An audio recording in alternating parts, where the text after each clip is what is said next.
you know you've seen an information you want to go and ask your father. I saw so many of you laughing. Yes, I know African dads, we know how they do it. You can go and ask my information. Not so is that true? So you just know the way and manner in which you approach your dad or your uncle or any person you see that is in a position to answer some questions. So many of us use social media here. We have Facebook handles, isn't it? We have Twitter, we have Instagram, we have Telegram. But how many of us know how to use it for educational purpose? Now I want to invite another speaker, Malika, to come and tell us or teach us how to use social media for educational purpose. Thank you very much.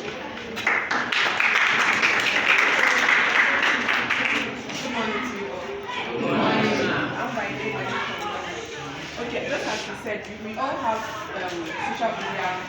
We all know the different social media platforms, right? You know there are different types of social media platforms. You can give me any example like two. When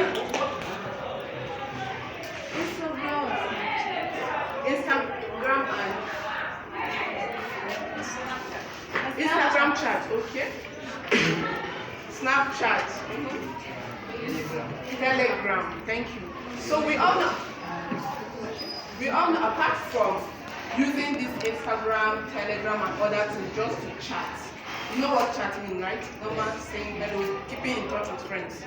We all know, apart from using it to chat, we can also use it as a social platform to learn, right? Just like, let's say, WhatsApp, for example.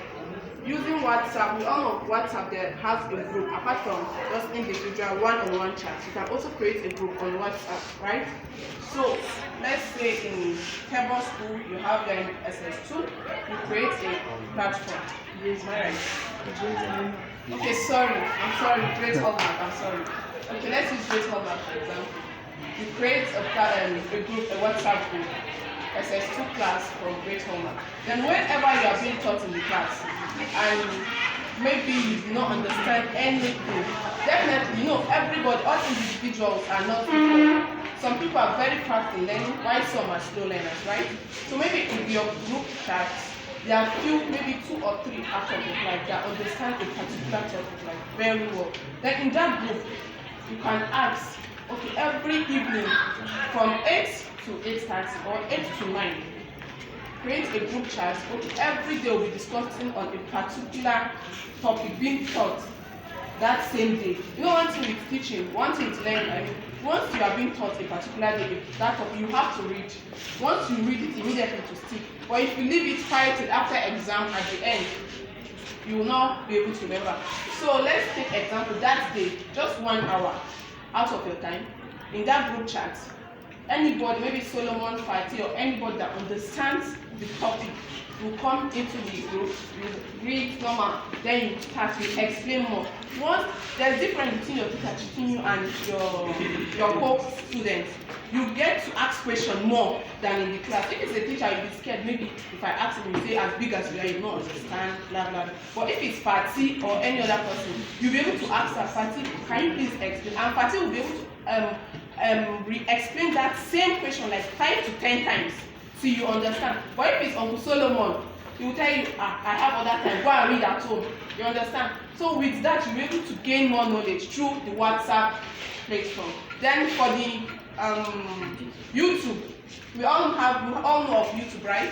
You know, YouTube mostly deals with videos, practical aspect. So you can use the YouTube to maybe let's say a biology class or a physics, math class that you don't understand. Let's take math, for example. You don't, maybe, which topic? No, math. Algebra. Okay, you don't understand. Uncle Gabriel came, you have been writing, you don't understand. Sir explain, he will explain, he writes. Still yet, you still don't get what he's trying to say. And you know what with uncles? And once you explain 2 or 3 times, you don't understand. You will knock your beat your stuff or go and learn how to copy. So with that, once that algebra part, you go to YouTube handle, you write algebra, you see different varieties of videos, different types of videos on algebra, different, it might be a lady, a guy, anybody. So it depends on you to choose which of the examples, the videos they send down you want. You click on anyone, even if maybe you click on it, it might be a white man that explains, which if you do not understand the way he speaks, you go any one of your choice, you feel like listening to, you click on it, you will see they will explain it in details. The difference between this YouTube channel and a physical class is that if it's an uncle that teach or auntie, it's just that for 5 minutes they gave her or him. But if it's a YouTube channel, you can download it, save it in your phone. If you don't have a phone, your mom's phone, any other phone, you save it there. If you save it, anytime you feel like you're watching it, you can watch it 10 times in a day till it sticks to your head. But if it's the uncle's time, once that time elapses, you can't go back. Are you guys getting me? Yes. Okay. So that is just the difference. So instead of you to use your phone to start downloading movies or holography or how to other things, you can also use the YouTube channel to learn more of your academic skills. Thank you. Okay. We're calling on this. Well, this school have library, right?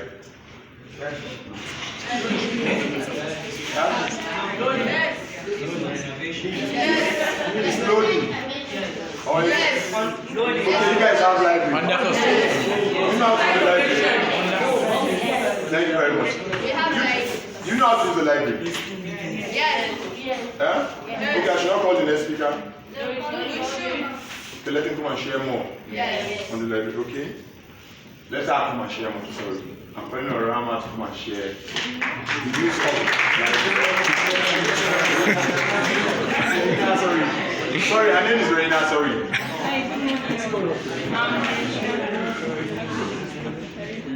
Hey, first of all, you know what the library is, right? Yes. The library is just a collection. It could be a space, it could be virtual and physical. What I mean by virtual is it could be online. You understand? It could be on your phone. Any collection of books or periodicals is classified as a library. In fact, personally, you can have a library. Let's say you have a place to keep your books from JSS1 to SS3, right? Yeah. It could be called the library. Or maybe there are some novels or story books you like, you can be keeping them in your library and then you keep those stories. Actually, you have a library here, right? Yes. Library is not actually for just reading or doing assignments. You understand? It's not only for reading. Reading is very good. You understand? Once you read, the difference between being intelligent and being consistent. You know what consistency is? Frequency, visitation of something frequently. Once you visit something, the more you read, the more it sticks. And the more you read, the more you learn new things.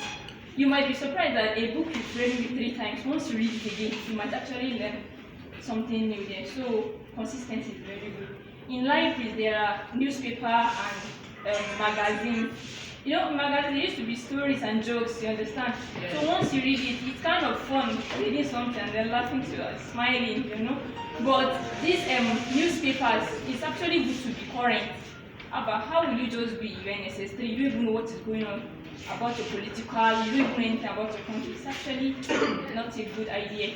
So we go to the library, read newspapers and the rest. So thank you for listening to me. There is this thing, this software is very important. It's a quantity take.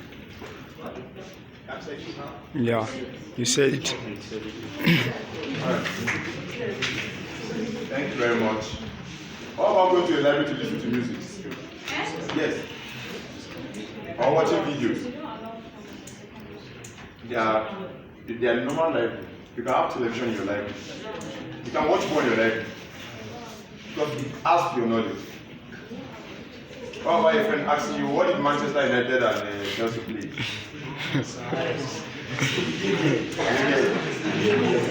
How about you going to your library to listen to music? Yes.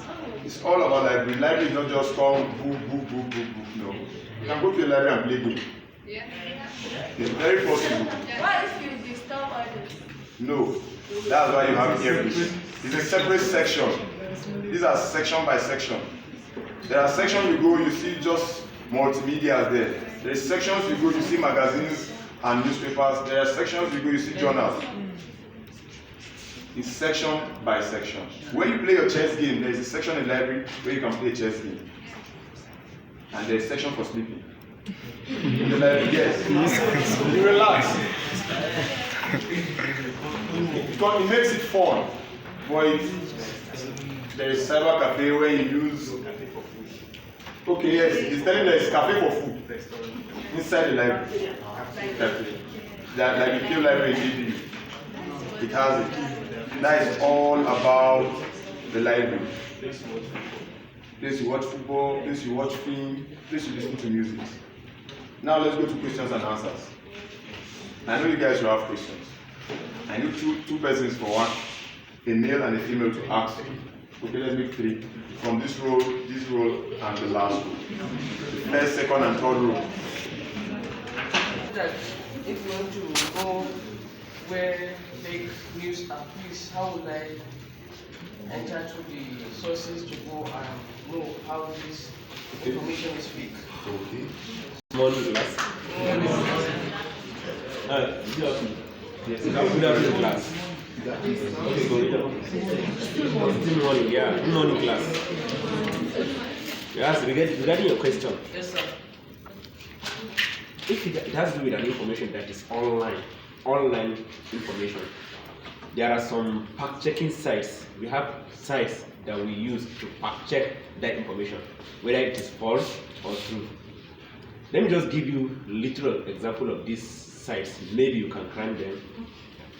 There's one site. Okay, no, there's nobody here. That's right. You're right. There's one factcheck.org. It's a fact-checking site. Any information you saw online, you can just take the headline, put it in that website. You just see whether it's a fake news or true. But if they didn't verify, they didn't say, then you have to wait. Maybe till further, maybe just go to that site, maybe check again. That's one. There's one called Snopes, SNOPES. It's a fact-checking site again. There's one called Hoax Slayer. That means HOAXSLAYER, Hoax Slayer. And there's this good one that's for we applicants. That means africacheck.org. That one too is very reliable. I would suggest every time when you see any information about African, by Africans for Africans, just go there, check that africacheck.org. That means Africa, then CHECK.org. I think you are clear. This has to do with an online information. But when it comes to offline information, that means offline social spaces. I think the first speaker has already done that, because he told you have to go and verify and check where, how, when, what for that information. Is it trying to educate me or just trying to trigger me about something? And go and ask where the source of that information is and just verify. Thank you very much. After going to those fact-checking sites, fact-checking people and so on and so on, still yet you can't find the source of the information. And if it is offline, you don't know where the information comes from. Do you know what you do? Don't share the information. Don't believe on the information. Don't read the information you study. Forget about it. If it will take you 1 year, 2 years before you know the source, that's when you wait till then. But then, if you can't find the source, forget about it. Just assume you do not hear about it. You don't tell anyone. Remove it from your mind and forget about it. If you can't verify it, The middle row. You can ask someone to scan a picture. So, I want to know the process of how to do that. That's something. That was the last thing I said. I said, no matter how respectful the person is, if the last person we respect is, if you're a Christian, is your pastor, right? Sometimes you don't respect him more than your parent, right? And if you are a Muslim, maybe you are imam, right? Sometimes you respect him more than your parent, right? These are the last cognitive authority people will respect. Even then, when he says something, you need to ask them where they get it from. If they say it's from the Holy Book, open the Holy Book and read it. After you will say, yeah, it is it. Maybe if you read what's still you can't explain, maybe they can explain that is all. But then you need to know where is it coming from. If they say so place, then if they come and meet you and they tell you that so thing happened, where? If they can't tell you where and they shout on you, that you get and just tell them, forget about it. Assuming you've never heard about it. Don't let it disturb you. Don't share it. So I want to hold this. No matter how responsible the person is, you need to still ask him where did he get it from, and go to where he gets from and verify it. Even though it's your principal, even though it's your parent, where did you get it from? NTA is a verified source. The reason why it is a verified source because it is owned by the government, and the information, the National Information Communication Commission have registered them and they have said they are the verified source. For example, NSAS, what's happening in Lekki during NSAS? There are a lot of information, utterances from people that NTA have not published, Channel TV have not published, but on WhatsApp and social media, social platforms, online social platforms, there are a lot of utterances about what's happening in Lekki. You don't believe it. Someone may say, sometimes the government will hide and they will just give us the other side. They will not tell you the real thing that happened. Yes, don't worry. We are trying to fight fake news. If it is not from verified source, don't take it. Don't believe it. And journalists usually lie. So you don't follow all journalists. It will be registered journalists that you follow what they say, not all. Thank you very much.